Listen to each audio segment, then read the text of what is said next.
Bonjour à tous.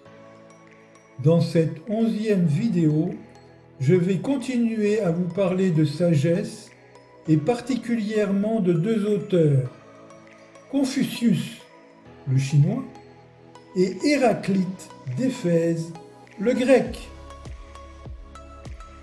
Confucius, ou Maître Kong, est un penseur, un homme d'État de la principauté de Lou en Chine orientale. Il est le père du confucianisme et a façonné l'esprit de son peuple qui le considère comme son premier éducateur. Et il a ajouté ses propres commentaires au livre des mutations, le Yi King. La piété filiale est le moyen le plus aimable d'enseigner au peuple les affections et les bienfaisances de l'amour. L'amitié fraternelle est le moyen le plus aimable de persuader au peuple les égards et les déférences du sentiment. La musique est le moyen le plus aimable de réformer les mœurs publiques et de les renouveler entièrement. Honorer et aimer ses parents pendant leur vie, les pleurer et les regretter après leur mort est le grand accomplissement des lois fondamentales de la société humaine. Qui a rempli envers eux toute justice pendant leur vie et après leur mort a fourni en entier la grande carrière de la piété filiale. L'homme est ce qu'il y a de plus noble dans l'univers. La piété filiale est ce qu'il y a de plus grand dans les œuvres de l'homme. Dans mon école, tous les hommes sont admis sans distinction. Celui qui, le matin, a compris la voie, le soir peut mourir content.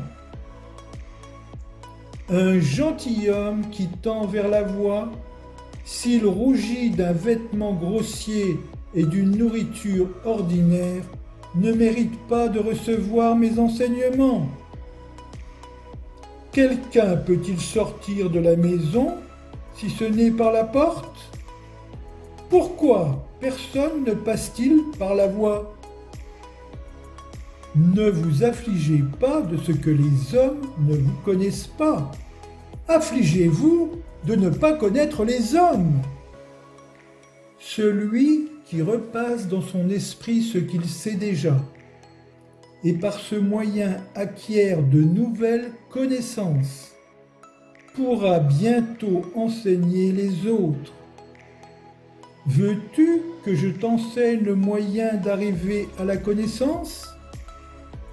Ce qu'on sait, savoir qu'on le sait. Ce qu'on ne sait pas, savoir qu'on ne le sait pas. C'est savoir véritablement. Comment souffrirais-je le spectacle d'un homme qui exerce une haute autorité avec un cœur étroit, qui s'acquitte d'une cérémonie sans respect, ou qui, à la mort de son père ou de sa mère, est sans douleur ? Il est bon d'habiter là où règne le sens de l'humanité. Pourrait-on appeler sage un homme qui choisirait de n'y point habiter ? Un homme dépourvu d'humanité ne peut demeurer longtemps dans le malheur ou dans le bonheur. L'homme honorable trouve la paix dans la vertu d'humanité. L'homme sage en connaît tout le profit. Celui qui s'applique sérieusement à cultiver la vertu d'humanité s'abstient de faire mal. Les richesses et les honneurs sont très ambitionnés des hommes. Si vous ne pouvez les obtenir qu'en sacrifiant vos principes, ne les acceptez pas. La pauvreté et l'abjection sont en horreur aux hommes. Si elles vous viennent, même sans faute de votre part, Ne les fuyez pas. Quand vous voyez un homme sage, pensez à l'égaler en vertu. Quand vous voyez un homme dépourvu de sagesse, examinez-vous vous-même. Faut-il donc désespérer de voir un homme qui reconnaisse ses fautes et se les reproche en secret? Moi, je n'en ai pas encore vu. Le sage est calme et serein. L'homme de peu est toujours accablé de soucis. Un homme éclairé n'hésite pas. Un homme honorable est exempt de soucis. Un homme courageux n'a pas peur. Instruire un procès, je le puis, tout comme un autre. L'important serait de faire qu'il n'y eût plus de procès. Si un homme sait se gouverner lui-même, quelle difficulté aura-t-il à gouverner l'État? Mais celui qui ne sait pas se gouverner lui-même, comment pourra-t-il gouverner les autres?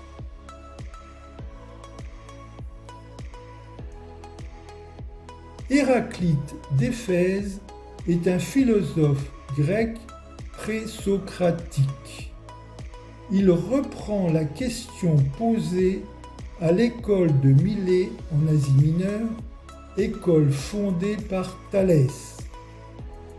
Qu'y a-t-il donc qui persiste à travers tout le changement? La sagesse veut que ceux qui sont à l'écoute, non de moi, mais du logos, la parole, conviennent que toute chose est l'unique. L'unique est cela qui est sage. Avoir l'esprit clair est la plus haute vertu. La sagesse consiste à parler de la réalité telle qu'elle est et agir selon sa nature véritable, demeurant à son écoute. C'est l'héritage légué à tous les hommes de se connaître eux-mêmes et de vivre dans la clarté. Je me suis cherché moi-même. Établis dans la dualité, ils écoutent comme des sourds. Le dicton s'applique à eux. Présents, ils sont absents. N'étant pas versés dans l'écoute, ils ne savent pas non plus parler.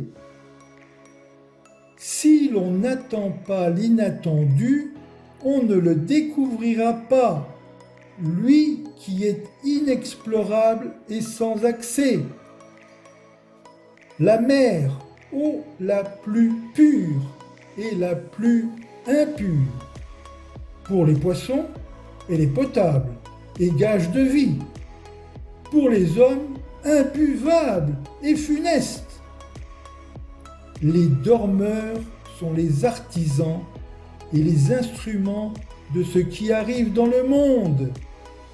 C'est l'attitude de l'homme qui façonne son destin. Les choses répandues au hasard manifestent le plus bel ordre, celui de l'univers. L'harmonie invisible est supérieure à l'apparente. Les opposés s'accordent.